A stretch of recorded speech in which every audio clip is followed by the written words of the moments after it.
بسم اللہ الرحمن الرحیم۔ السلام علیکم عزیز طلباء و طالبات، آپ دیکھ رہے ہیں مہر اجالا اکیڈمی۔ تو اگر آپ لوگ اس چینل پہ نئے ہیں اور ابھی تک آپ نے چینل کو سبسکرائب نہیں کیا تو جلدی سے مہر اجالا اکیڈمی کو سبسکرائب کر لیں اور ساتھ میں لگے ہوئے بیل کے آئیکن کو ضرور پریس کر لیں تاکہ آپ کو وقتاً فوقتاً اس طرح کی ویڈیوز ملتی رہیں اور آپ اس سے فائدہ اٹھا سکیں۔ حالات زندگی کی ہیڈنگ لگائیں گے علامہ اقبال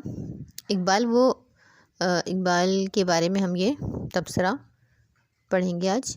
تو اقبال 9 نومبر سن 1877 کو سیالکوٹ میں پیدا ہوئے۔ والد کا نام شیخ نور محمد تھا۔ 17ویں صدی عیسوی میں خاندان سیالکوٹ میں آباد ہو گیا تھا۔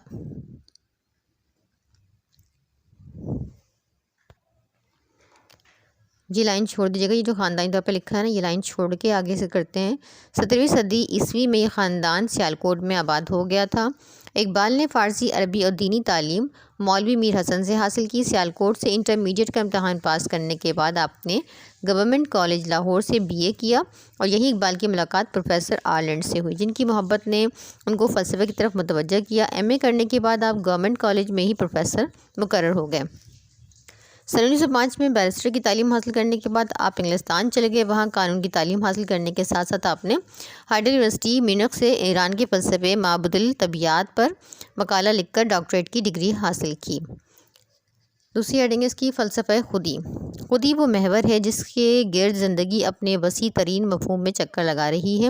اقبال نے اپنی فارسی نظم اسرار خودی میں اس کی تکمیل 3 چیزوں پر رکھی ہے: اطاعت الہی ہے، ضبط نفس، نیابت الہی۔ تو اطاعت الہی انسان کا سب سے پہلا فرض یہ ہے کہ وہ قوانین الہی کی مکمل پابندی کرے تاکہ کسی اور کی اطاعت نہ کرنی پڑے، اور ضبط نفس یعنی کہ اپنے نفس کی اصلاح کرے اور اس کو اپنے قابو میں رکھے، غیر اللہ کا خوف اس کے دل میں آئے، خود غرضی اور دوسری تمام برائیوں سے اپنے آپ کو محفوظ رکھے تاکہ وہ اپنی خفیہ صلاحیتوں کو بیدار کر سکے اور عمل کی قوت پیدا کر کے دنیا پہ چھا جائے۔ اور نیابت الہی کہ انسان جب ان 2 منزلوں کو طے کرے گا، یعنی کہ اطاعت الہی اور ضبط نفس کو، اور اشرف المخلوقات ہونے کا ثبوت دے کر اپنی بھرپور عملی قوتوں کا کام میں لائے گا تو وہ خدا کا نائب بن جائے گا اور خدا کی صفات اس میں پیدا ہو جائیں گی۔ اقبال نے تمام افراد میں ایسی صلاحیت کی توقع کی ہے: عشق دم جبریل، عشق دل مصطفیٰ، عشق خدا کا رسول، عشق خدا کا کلام۔ تیسری ہیڈنگ ہے اقبال اور مرد مومن۔ اقبال کے نزدیک مرد مومن یا انسان کامل وہی ہے جو پاک باز، طاقتور، صاحب بصیرت، عاقل، تجربہ کار، دنیا کی ہر خواہش سے بے نیاز اور اخلاق حسنہ کا نمونہ، باطل قوتوں کے خلاف برسر پیکار ہونے کی صلاحیت رکھتا ہو۔ اس کے سامنے عام انسان کوئی حقیقت نہیں رکھتے۔ اس انسان کامل کی تکمیل عشق خداوندی کے ذریعے ہوتی ہے اور وہ ایک نئی دنیا کی تخلیق کرتا ہے جو خودی کی ترقی کی آخر منزل ہے۔ قہاری و غفاری و قدوسی و جبروت، یہ 4 عناصر ہو تو بنتا ہے مسلمان۔ جس سے جگرے لالہ میں ٹھنڈک ہو وہ شبنم، دریاؤں کے دل جس سے دہل جائیں وہ طوفان۔ کافر ہے تو شمشیر پہ کرتا ہے بھروسہ، مومن ہے تو بے تیغ بھی لڑتا ہے سپاہی۔ چوتھی ہیڈنگ ہے شاعرانہ خلوص۔ اقبال کے کلام کی سب سے نمایاں خصوصیت ان کا شاعرانہ خلوص ہے۔ انہوں نے ہمیں انسان کا جو عظیم تصور دیا وہ ان سے پہلے کہیں نہیں ملتا۔ وہ مسلمانوں کی بدحالی اور کمزوریوں کو دیکھ کر تڑپ اٹھتے ہیں۔ وہ اسلامی معاشرے میں پھیلے ہوئے غلط نظریات کو ہر قوت استعمال کر کے مسلمانوں کو ان سے دور رکھنا چاہتے ہیں۔ انہوں نے فرد کی اہمیت کو محسوس کیا ہے۔ اس کو سیل احوال اور گفتار کے بجائے کردار اور سیرت کی تعمیر کے امکانات بتائے جاتے ہیں۔ وہ مسلمانوں کو یقین کامل کا درس دیتے ہیں اور ناامیدی کو کفر سمجھتے ہیں۔ سن اس تہذیب حاضر کی گرفتار، غلامی سے بدتر ہے بے یقینی۔ نہیں ہے نا امید اقبال اپنی کشت ویرا سے، ذرا نم ہو تو یہ مٹی بہت زرخیز ہے ساقی۔ میری نوائے پریشاں کو شاعری نہ سمجھ کہ میں ہوں محرم راز و درون میخانہ۔ نمبر 5 ہے رومانویت اور رمزیت۔ اقبال نے اپنی شاعری کے آخری دور میں رومانیت اور رمزیت کو انتہائی خوبصورتی سے بڑھتا ہے، حالانکہ ابتدائی دور میں بھی اس کے نمونے ملتے ہیں۔ انہوں نے استعارے و کنائی میں بڑے مطالب کو انتہائی خوبصورتی سے بیان کر دیا ہے۔ ان کے کلام میں خشک مضامین کے ساتھ ساتھ ترنم اور موسیقیت بھی ہے۔ ان کے یہاں بلند خیالات اور بہترین اسالیب دونوں موجود ہیں۔ ان کے یہاں حسن گویائی موجود ہے۔ اقبال نے فارسی کی شیرینی سے زبان اور بیان کی حسین بنا دیا ہے۔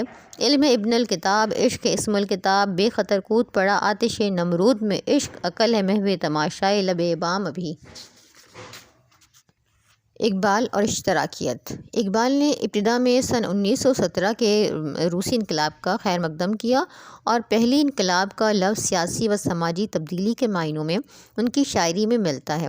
ان کی نظم سرمایہ و محنت اسی انقلاب سے متاثر ہو کر لکھی گئی ہے، لیکن جب وہ یہ محسوس کرتے ہیں کہ اشتراکیت کی منزل مقصود بھی وہی ہے جو مغرب کی دیگر تحریکات اور جدوجہد کی منزل ہے، اور اس کا تعلق بھی مادیت پرستی سے ہے، تو وہ اس کی تردید کرتے ہیں۔ قوم کی روش سے بھی ہوتا ہے یہ معلوم، بے سود نہیں روس کی یہ گریفتار۔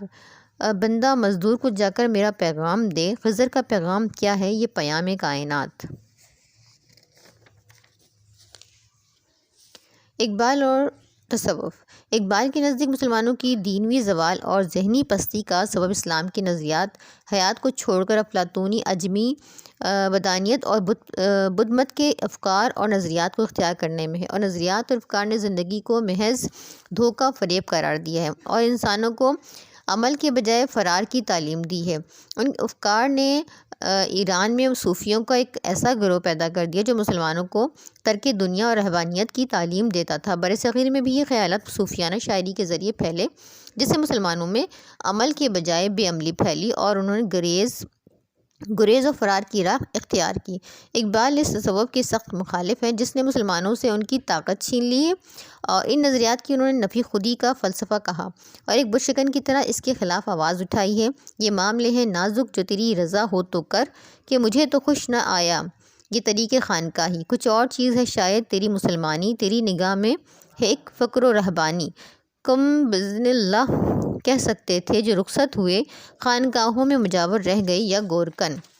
تصانیف ہے اس کی، علامہ اقبال کی تصانیف ہیں کہ علامہ اقبال کا کلام اردو فارسی دونوں زبانوں میں ہے۔ ان کی مثنوی کتابوں میں بانگ درا، بانگ جبریل اور ضرب کلیم اردو کے مجموعے ہیں۔ پیام مشرق، زبور عجم، جاوید نامہ وغیرہ فارسی کی کتابیں ہیں۔ جذبہ حب الوطنی۔ پتھر کی مورتیوں میں سمجھا ہے تو خدا ہے، خاک وطن کا مجھ کو ہر ذرہ دیوتا ہے۔ اقبال کے یہاں حب وطن کا یہ جذبہ کوئی مجرد حیثیت نہیں رکھتا، بلکہ اس کے پس پردہ انگریز کی مخالفت کا جذبہ نمایاں ہے، اور انہوں نے اہل ہند کو اتحاد و اتفاق کی تلقین بھی کی ہے۔ اس کی مثال ان کی نظم تصور درد ہے، جس کا مشہور شعر ہے: نہ سمجھو گے تو مٹ جاؤ گے اے ہندوستان والو، تمہاری داستاں بھی نہ ہوگی داستانوں میں۔ اسی درد میں اقبال کا ذہن تلاش جستجو میں سرگرم نظر آتا ہے۔ وہ فطرت کے راز ہائے سربستہ کو سمجھنے کی کوشش کرنے لگتے ہیں، اور فطرت کے حسن کاریاں نے ان کو اپنی آغوش میں لینا چاہتی ہے۔ خود شناسی۔ علامہ اقبال قوم کو خود شناسی سکھانا چاہتے تھے۔ علامہ اقبال کی ساری شاعری میں قوم کے لیے تڑپ موجود ہے۔ کبھی وہ اسلاف کے کارنامے یاد دلا کر مسلمانوں کا لہو گرماتے ہیں، کبھی افلاک پر کمر ڈالنے کو کہہ کر دعوت عمل ڈالنے کو کہتے ہیں۔ دراصل اقبال اپنے سینے کی آگ جوانوں کے سینوں میں بھر دینا چاہتے ہیں۔ اویس کرنی رحمۃ اللہ علیہ کا قصہ چھیڑ کر حب رسول اللہ صلی اللہ علیہ وآلہ وسلم کی ترغیب دیتے ہیں۔ علامہ اقبال سچے عاشق رسول صلی اللہ علیہ وسلم میں سے تھے۔ ان کی آنکھیں عشق رسول سے ہمیشہ پرنم رہتی تھیں۔ خودی کو کر بلند اتنا کہ ہر تقدیر سے پہلے خدا بندے سے خود پوچھے بتا تیری رضا کیا ہے۔ علامہ اقبال کا تمام کلام اسلامی نظریات کے مطابق ہے۔ آپ کا سارا کلام احکام الہی اور اسماء الحسنی کی عکاسی کرتا ہے۔ ناقدین کی آراء۔ پروفیسر عبدالقادر سردری اقبال اور شاعری میں یہ کہتے ہیں کہ اقبال اردو شاعری میں ایک ایسے دور کے موجد ہیں جس کا بڑا وصف رفت خیال اور فلسفیانہ بلند آہنگی ہے۔ وہ جس طرح اپنے عہد کی صداقت شعر پیداوار ہیں، اسی طرح فکر و سخن کی تاریخ میں ایک نئے عصر کے معمار بھی ہیں۔ سید احتشام حسین اقبال صرف مسلمانوں کی بیداری اور حق خود ارادیت کی بنیاد پر ان کی آزادی کے مفکر اور فلسفی ہی کی حیثیت سے زندہ نہ رہیں گے، بلکہ ایک ایسے قدر اول کے شاعر کی حیثیت سے بھی جو غیر معمولی حسن اور طاقت سے بھرے ہوئے گیت گاتا تھا۔ سردار جعفری کہتے ہیں کہ اقبال نے ہمیں انسان کا جو عظیم شان تصور دیا ہے وہ پہلے کے اردو ادب میں اور کہیں نہیں ملتا۔